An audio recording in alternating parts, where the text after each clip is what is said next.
seorang pemuda yang dikenal sebagai pengusaha sukses, diam-diam menyamar menjadi pelayan di restorannya sendiri.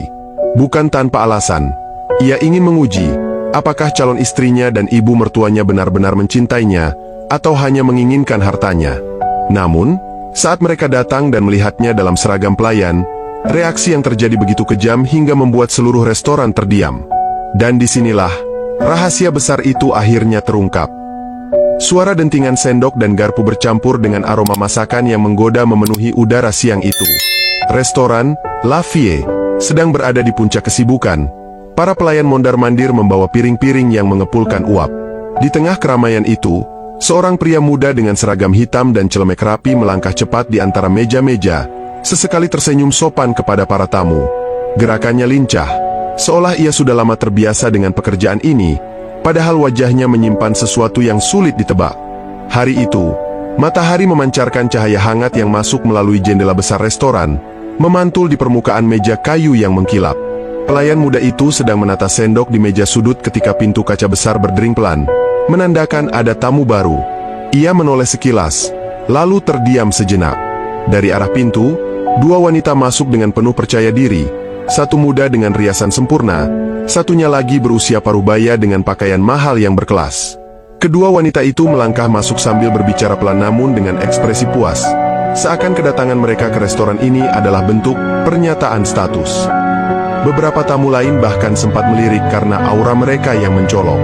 Pelayan muda itu merasakan detak jantungnya bertambah cepat, namun ia segera menunduk dan pura-pura sibuk merapikan kursi, mencoba mengatur napas.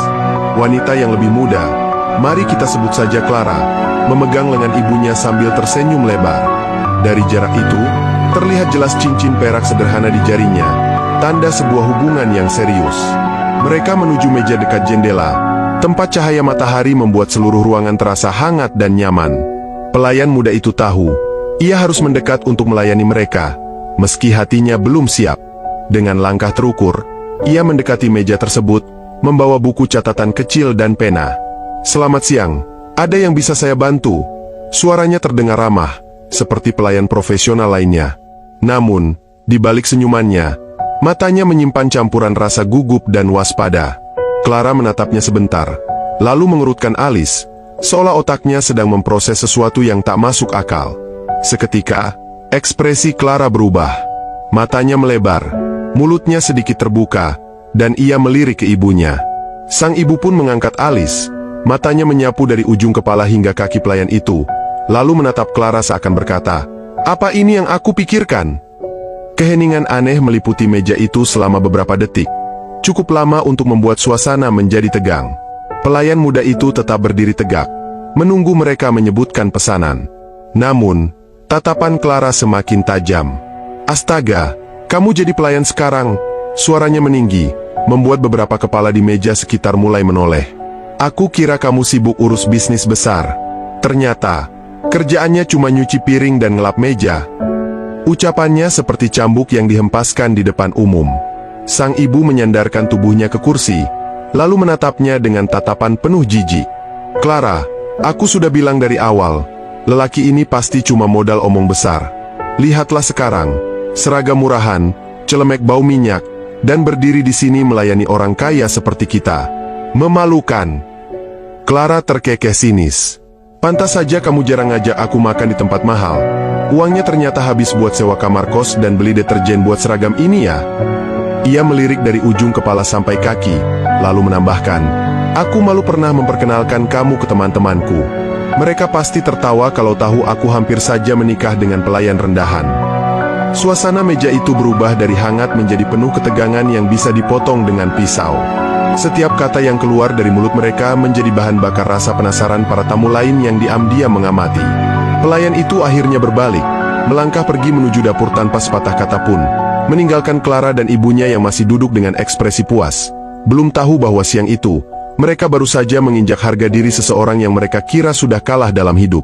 Pelayan itu kembali dari dapur dengan membawa minuman di atas nampan perak. Langkahnya mantap, tapi di matanya ada bayangan yang sulit diartikan. Begitu ia sampai di meja, Clara langsung memiringkan kepalanya, menatapnya dengan senyum tipis penuh ejekan. "Wah, cepat juga. Rupanya kalau untuk bos-bos di sini kamu bisa lincah, ya?"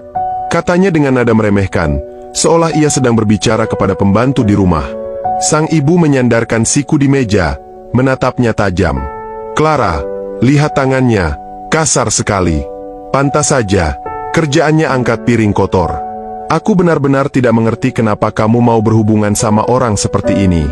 Dia itu bukan level kita." Kalimat itu dilontarkan cukup keras sehingga meja di sebelah menoleh.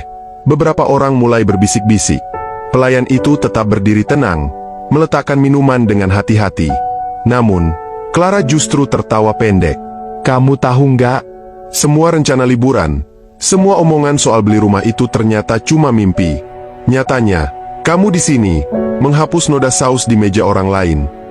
Ia mengangkat gelas minuman, lalu mengaduknya pelan sambil menatapnya seperti predator yang sedang bermain-main dengan mangsanya. Seorang pelayan lain lewat dan melirik khawatir. Tapi sang pelayan muda itu hanya mengangguk singkat, memastikan rekan kerjanya tidak ikut campur. Namun, Clara belum selesai. "Kalau aku jadi kamu, aku sudah kabur dari sini. Malu sama hidup sendiri. Tapi mungkin kamu memang cocok di sini. Mungkin ini batas kemampuanmu, mengambil pesanan orang dan membersihkan sisa makanan mereka.